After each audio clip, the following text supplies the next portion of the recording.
Brown shit.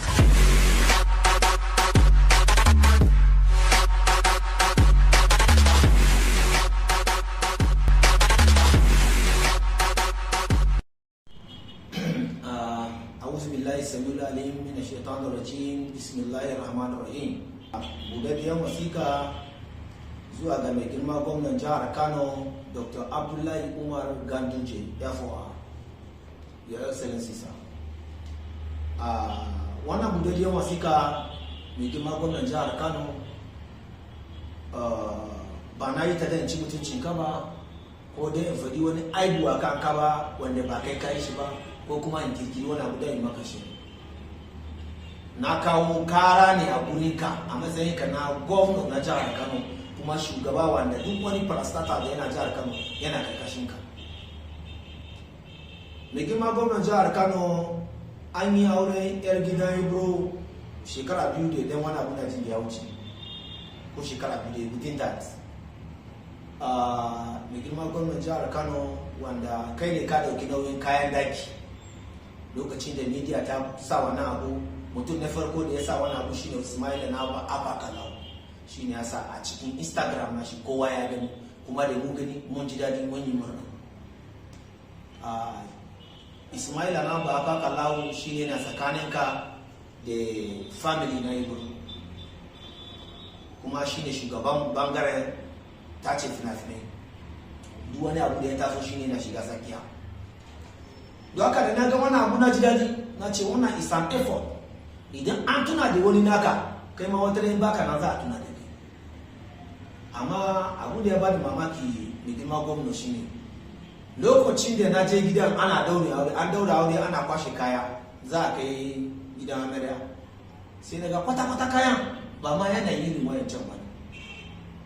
Sai na kira sai na je gurin mama Ibro, sai na tabbata ce na ga wannan kaya da yana sawa a mota ba kayan da na gani a hoto bane. Yaya ka ta ce a ba su kawo ba fa, amma sun ce za su kawo. Sai na tambayi kana Ibro ce to ya abu yake cike ce a to an ce da za ka, da ka muna saurare. Yanzu wannan sun ce mana mu dauki kayan bashi, idan an so kudi za a so na kayan, in an zo sai a biya. Sai muka siya daidai misali wanda muka ga za mu yi wannan kayan muka hada na 700,000 ne. Ce to Allah ya sa mu abuwa ne, amma duk da haka abu din bai kwanta min a rai ba, saboda na san mai girma gwamna ba za a sa wannan abu kai ba ka bada kudi a wannan. Da haka da na fito na kira Ismaila na ba aka kalla ba waya shi bai shiga ba. Sai na kira Falal Dodai, lokacin suna tare ana yawon sinima, maganar sinima. Sai Falal Dodai ya dauka na ce to na kai ma na ga ka sa wannan hoto, me yana faruwa kuma kayan na ba kawo ba, ina fa kalla ce suna tare ce ka yi magana da shi, yaya wannan kaya ba kawo ba aka sa su a cikin media, duk duniya ta gani cewa yi mai yanni da ya biro kaya. Can sai Ismaila na ba Kalau ya kira ni, da ya kira ni sai ya fara fada, baba ci ne kai alaka shi bai da muna siyasa. Na ce wannan ne siyasa, da ni da kai duka muna APC, tambaya magana abu akan haƙƙin marayu shine ya zama siyasa. To ai gwamno ya yi clearing abu na wannan sati abu zai fita. Na ce to Allah ya taimaka. Dama abin da zan gaya maka shine ya kamata ku bari sai an kawo kayan kafin ku san hoto, saboda kada abin ya zama wani abu da mun za mu yi amfani da wannan saboda siyasa ne. Na ce to fine. Mai girma gwamna, in yanke maka labari, to cut the story short, wallahi talahi suma talahi har yanzu ba kai wannan kaya ba kai naira daya na cikin wannan kaya ba, wanda ni na yi bincike kai ka biya ne wannan kaya. An nuna kayan nan at least wannan kaya sun kai daraja miliyan 5 da wani abu. Mai girma gwamna an ce ka biya kudin wannan kaya,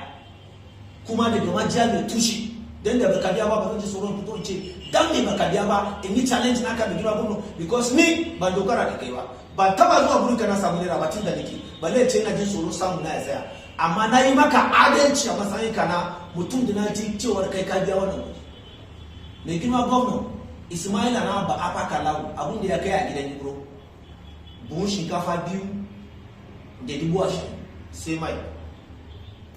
Billahi da azimu ba kai wannan kaya ba kai kudin wannan kaya da ka sa hoton su kare ya kai maka.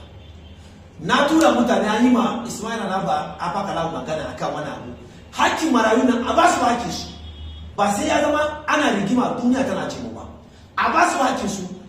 jakiya yau shekara 2 ne wannan abu ka dauki kudi marayu hakkin marayu ka ba su ya hana ne girma gwamnati akan wannan ne maka budadiyan wasika kuma wannan budadiyan wasika bai iya tsaya iya kai ba malaman jihar Kano muna biyayya gare ku domin abu ya tashi kuna kallon mu ga mana gaskiya to wannan mutum yana fakewa da cewa yana gyara addini da al'ada ga abun da yayi ku shiga cikin wannan magana ku bi ma iyayen buro haƙi mai girma gwamna wannan bawan Allah ya ci amana ya ci kudi marayu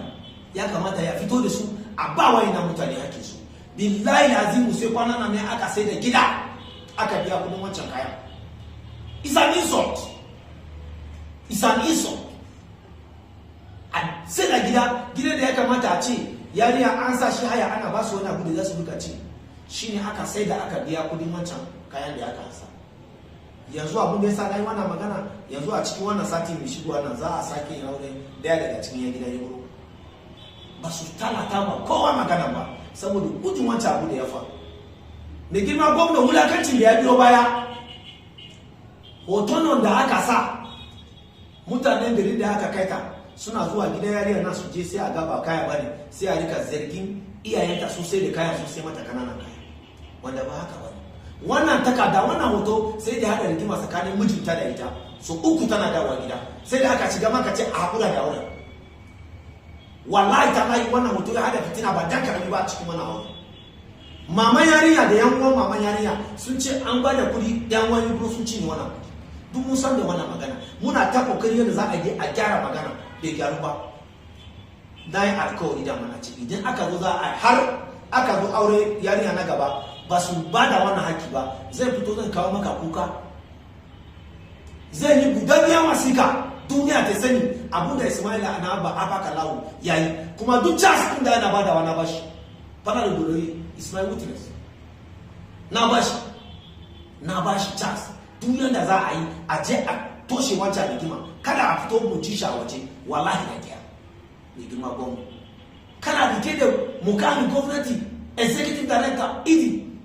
kuma kana ci kudi marayu and then kana fadi kai kana kawo gyara what is that mai girma gwamnati ka tura wakilai gidan ibro a yi bincike idan wannan magana na wakarya ne ban fi karfin dauri ba idan har hukuma za ta iya kama wanda yana kan mulki to waye baba cin gidan drama mu ake I'm nobody a je a yi bincike idan na yi karya bai girma gwamnati a sami kotu kada abin idan kuma aka yi shiru ni ba zo kun yi depending ba su fito sun yi depending wannan abu ba a kama Ismaila na ba a baka lawu ya biya hakkin mutanen nan ba a kama ni da na yi magana ba an karya ta ni ba to ba fa za mu daina magana ba dole da ya cikin wannan have to happen dole da ya daga cikin wannan ya faru ko a kirawo a ji a yi bincike a tabbatar da cewa Ismaila na ba a baka lawu ya ci kudi wannan bayana amma sai shi ya biya hakkin wayannan mutane sannan ya ba position din shi because duk wanda ya ce amana ya ci kai mara bai kamata ya rike position kuma gwamnati ba ya zauna da mutane a karkashin su ko kuma idan kun yi shiru ba ku magana ba mu kuma mu ci gaba da yayata wannan magana ko kuma ni a kamo ni idan ni bincike ni ban da gaskiya dole a samu daya daga cikin wannan kudi muna saurare mai girma gwamnati mun kawo maka kara ne ba mu ci mutuncin ka ba saboda na yi bincike shi yasa ake cewa ka yi bincike ka yabu na ji kai ka biya kudi